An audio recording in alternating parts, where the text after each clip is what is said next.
On Tuesday night, I gave the order for British forces to take part in military action in Iraq. Tonight, British servicemen and women are engaged from air, land and sea. Their mission? To remove Saddam Hussein from power and disarm Iraq of its weapons of mass destruction. I know this course of action has produced deep divisions of opinion in our country. But I know also the British people will now be united in sending our armed forces our thoughts and prayers. They are the finest in the world, and their families and all of Britain can have great pride in them. The threat to Britain today is not that of my father's generation. War between the big powers is unlikely, Europe is at peace, the Cold War already a memory.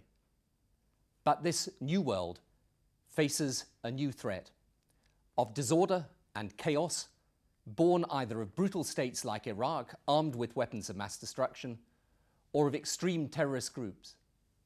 Both hate our way of life, our freedom, our democracy. My fear, deeply held, based in part on the intelligence that I see, is that these threats come together and deliver catastrophe to our country and our world. These tyrannical states do not care for the sanctity of human life. The terrorists delight in destroying it. Some say if we act, we become a target. The truth is, all nations are targets. Bali was never in the front line of action against terrorism. America didn't attack Qaida. They attacked America. Britain has never been a nation to hide at the back, but even if we were, it wouldn't avail us.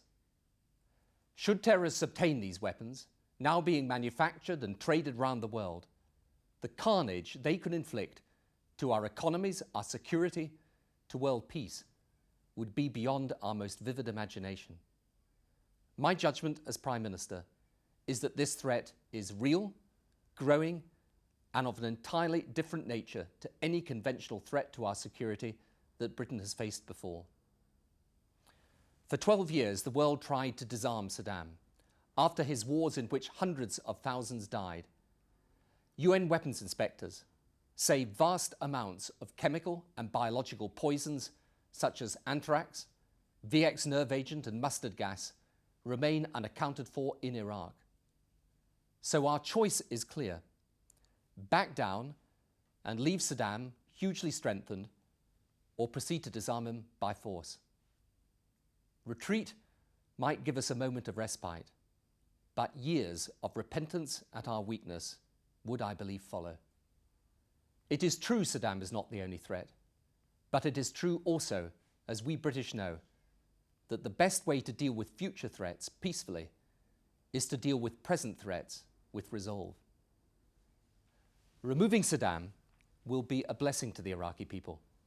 4 million Iraqis are in exile, 60% of the population dependent on food aid, thousands of children die every year through malnutrition and disease, hundreds of thousands have been driven from their homes or murdered.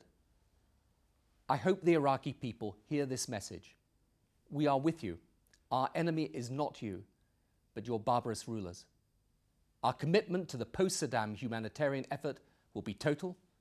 We shall help Iraq move towards democracy and put the money from Iraqi oil in a UN trust fund so that it benefits Iraq and no one else.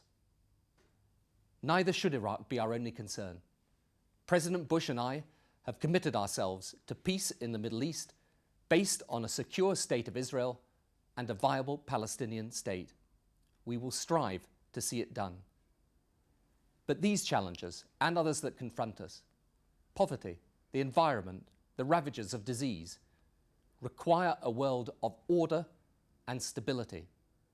Dictators like Saddam, terrorist groups like Qaida, threaten the very existence of such a world. That is why I've asked our troops to go into action tonight. As so often before, on the courage and determination of British men and women serving our country, the fate of many nations rests. Thank you.